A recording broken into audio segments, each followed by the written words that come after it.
All right, so today we're going to continue our discussion about air pressure. This presentation starts by talking about some of the stuff you learned last class and then moves its way into talking about how air pressure relates to weather and then eventually to climate. So I'd like you to watch this presentation. It's where I'm going to tell you the answers to the Google form that you're going to fill out after you watch this video. So in talking about air pressure, you have to remember that air pressure is a measure of the weight of air that's above you. And you have to remember that there is a column of air that is sitting above your head all the way to the top of the atmosphere that is constantly pushing down on your head. So this little diagram here shows the column of air that goes all the way from the troposphere all the way to the top of the atmosphere. If you're interested, that pressure is 14.7 psi or pound. All right, so we have to remember that air has weight and gravity is pulling that air down towards the surface of the earth. And that pulling of air towards the surface of the earth is called air pressure. Now, I told you last class that we have about a small car's worth of air, the weight of a small car sitting on top of our heads. And we can't feel it because we are pushing out against it and the air is pushing on our bodies in all directions. So we are perfectly adapted and our bodies are designed to be living at this pressure. We are not designed to be living on the top of Mount Everest. That's where people have a really hard time breathing. And we are not designed to be living at the bottom of the ocean. We are specially adapted and designed to survive at this pressure. And at sea level, that pressure is called 1 atmosphere. That's the unit of measurement that they use. From sea level to the top of the atmosphere, that weight, that pressure is called 1 atmosphere. So air pressure is not the same everywhere. And we're going to talk in a little bit about how air pressure can be different. But know that you can have high air pressure or low air pressure. And especially note that these are relative terms. So what is high air pressure in one place could be considered low air pressure in another. It just depends on where you are. So in our atmosphere, from the bottom of the atmosphere at sea level all the way to the top of the atmosphere, there is a place where there is the highest air pressure. There's the most weight pressing down on it, and that is at sea level. Because you can imagine that at sea level, you have an entire 300 miles of air weight that is being pulled down by gravity, sitting on top of those little air molecules. So that's kind of like being at the bottom of a pyramid here. So if you look at this picture, the people that are at the bottom have the pressure of everyone on top of them pushing down. So those people at the bottom are under high pressure. Those are the molecules of air that are sitting at the bottom of the atmosphere with all the other molecules piling on top of them.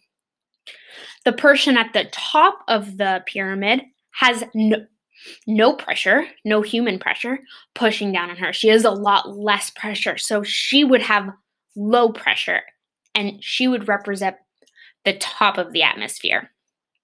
So at the bottom of the atmosphere, right at sea level, that's where there's the highest air pressure because there's a huge column of air sitting on top of it, pushing it down. This is my favorite way to visualize air pressure and how much pressure is throughout the atmosphere. So what would happen if you climbed a really big mountain? So as you climb up, there are less air molecules that are above your head. So if you look at this picture on the right, when you are down at this air pressure at the bottom, on the left side there, you can see that there is that whole column of air all the way to the top of the atmosphere that's sitting on top of your head. It's probably about 300 miles. But as you start hiking up the mountain, you are essentially hiking through that column of air, And when you get to the right side of the picture, where the person's head is almost at that line there, you can see that the column of air is much, much smaller. There isn't so much weight pushing down on this person's head. And because there is less weight pushing on their head, that means that there is a lower atmospheric pressure. So there's a lower air pressure. Simply because the column of air is much smaller, there's not as much air sitting above you. So Mount Everest has a really low air pressure because there aren't as many molecules sitting above your head. There aren't so many molecules between you and the top of the atmosphere. So it's not pushing down on you as much. So now we can get to this question that I wanted to touch on at the end of last class, is why is it so hard to breathe on Mount Everest? And I just explained why Mount Everest has a low air pressure, because there's a small column of air on top of your head. There's not so much weight pushing down on you. And this has to do with how we breathe. And how we breathe has to do with air wanting to be in homeostasis. So remember, homeostasis is like equal, not changing, neutral. So air doesn't like the idea of having areas with high pressure and areas of low pressure. It doesn't like that. It wants everything to be equal pressure everywhere out. So it's always trying to equal itself out. So if I have an area of high pressure in one place and I have an area of low pressure in another place, they're going to try to get equal pressure in both places to get to homeostasis. So what happens is the high pressure starts moving towards the low pressure. So how you can think about this is like a waterfall or a river, where water is moving from a high place to a low place. Water flows downhill. Water doesn't flow uphill from low to high, and it doesn't go up the waterfall. It's going to move from a high location to a low location. And remember, we're talking about the atmosphere as being a liquid and acting like water. So we're always going to move from high pressure areas towards low pressure areas, just like a river. Okay, so this still has to do with how we're breathing. So what? So why do we care that air moves from high pressure to low pressure? So remember that around you, there's all this air pressure constantly that is pushing on your body, and your body is pushing back against it. So you're basically neutral with the atmosphere around you when you're at sea level. Your lungs are kind of your weak point, though. So when you breathe in, and now I'm starting to think about it, and I'm sorry that I'm probably making you think about it. When you breathe in, your lungs are getting bigger. So if you look at the picture at the top here, your lungs are getting bigger. And that means that there is less pressure inside of you because you're making an area bigger. So there's less pressure in there.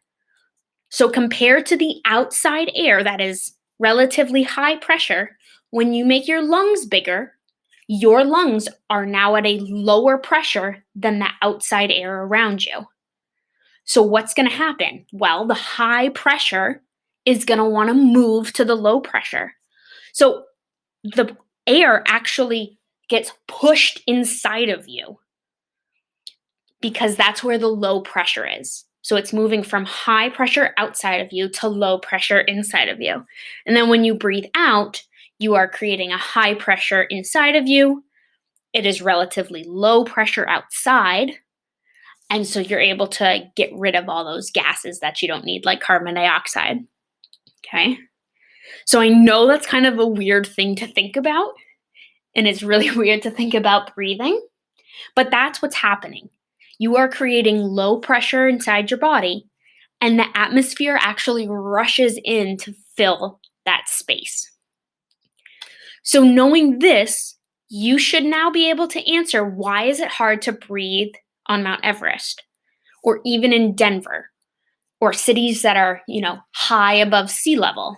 Why is it harder to breathe? So I'm going to give you a second to think about it before I tell you the answer. remember that Mount Everest has low air pressure.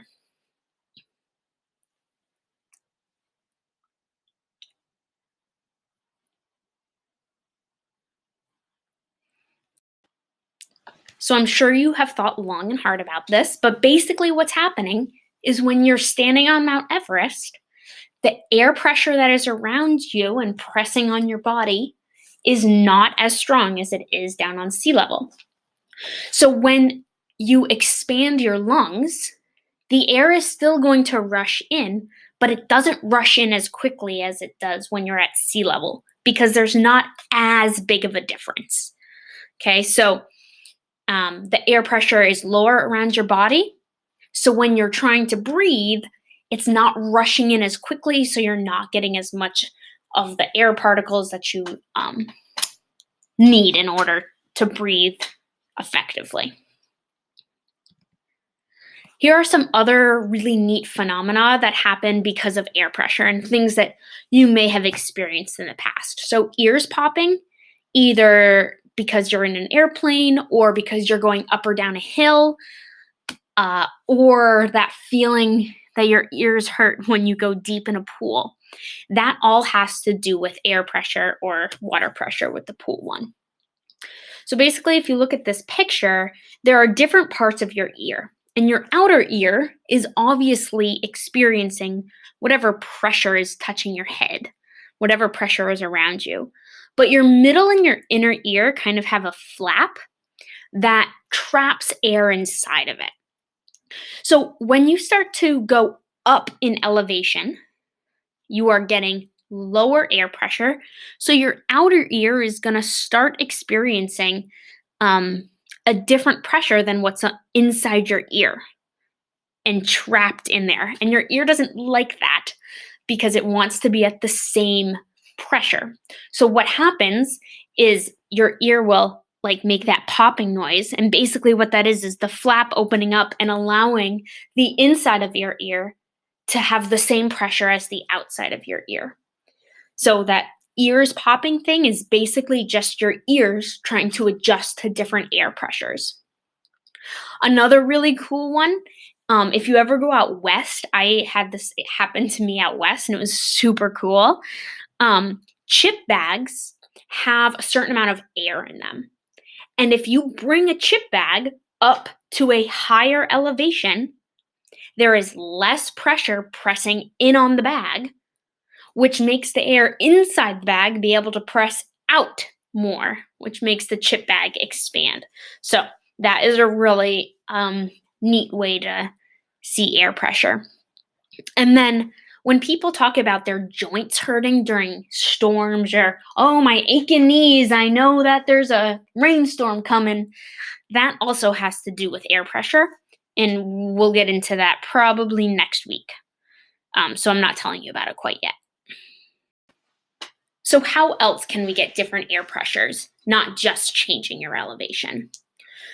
Okay, so the first one, we should be pretty good with that. If you change your elevation, you get a different air pressure because there's either less or more air pressing on top of your head, and air pressure is the amount of weight that's pressing on your head.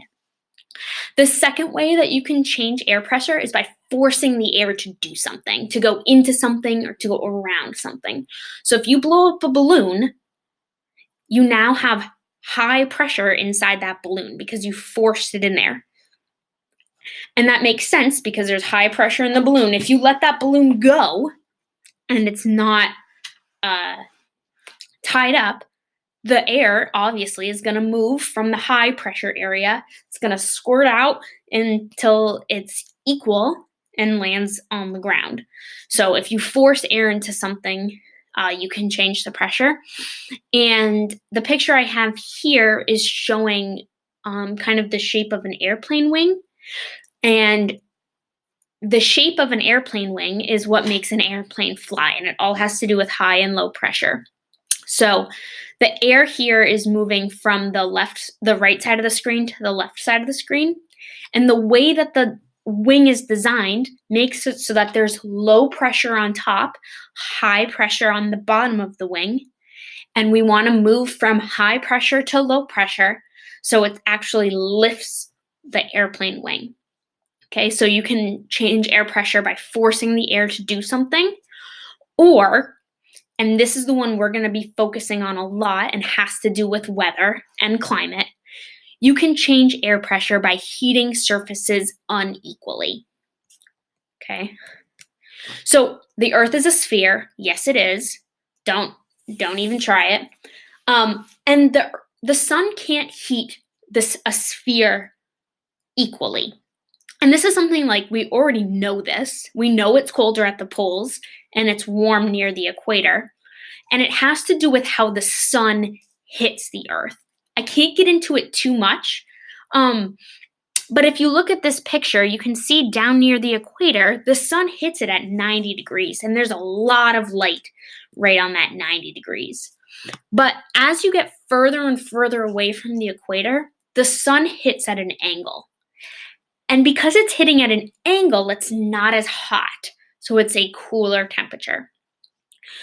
Basically, what you should know is that some parts of the Earth are getting a lot more heat than other parts of the Earth. And that's something you already know, but now we're going to relate it to air pressure. And it all comes back to convection currents, just like I told you that they were going to come back. So when the sun unevenly heats the Earth, we start developing these convection currents. So looking at this picture, where do you think is high pressure and where do you think is low pressure in this image? Remember that it is the weight of air that is pushing down on you. So where is it low pressure? Where is it high pressure?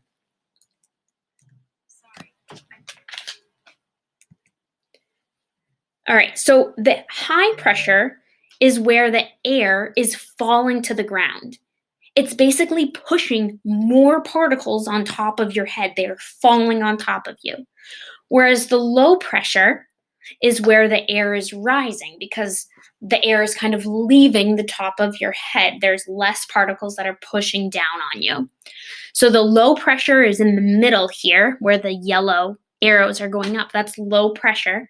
And then the high pressure are on the edges where the air is falling back down. So take a second and see if you can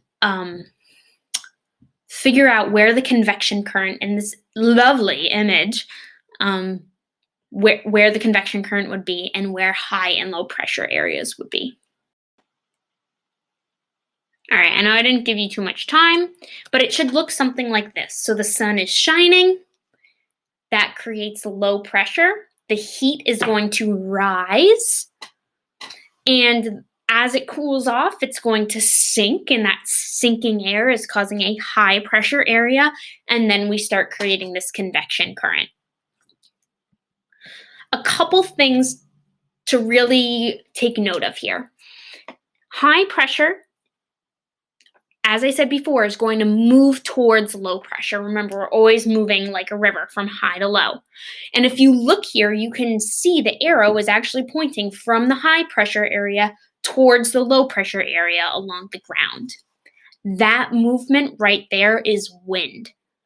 So wind is caused by high pressure areas moving towards low pressure areas in an attempt to reach homeostasis. So when you feel wind, know that there is a high pressure system on one side of you and a low pressure system on the other side, and it's trying to get into homeostasis. You've probably seen these H's and L's before on weather maps. So the H's and L's are just telling you what the pressure is like. It's showing you where air is rising in low pressure areas and where air is actually falling in high pressure areas. And next week, we're going to get into weather a little bit more and figure out what types of weather are associated with high pressure systems and low pressure systems. So when you look at the weather map tonight, if you look on the news, see if you can see these lows and highs and understand what that actually means about the air. All right, so that's it for today. Sorry, this is kind of a lot of information, but you kind of have to get the information before you can do the fun stuff with the atmosphere learning about weather. So there's a Google form that I'd like you to complete. Feel free to rewatch this video as you're working through the Google form. It's to try to solidify the concepts that you have been learning so that when you get tested on them, you understand them. All right. If you have any questions, of course, let me know. And yes, I still have the car picture behind me. All right. Bye, guys.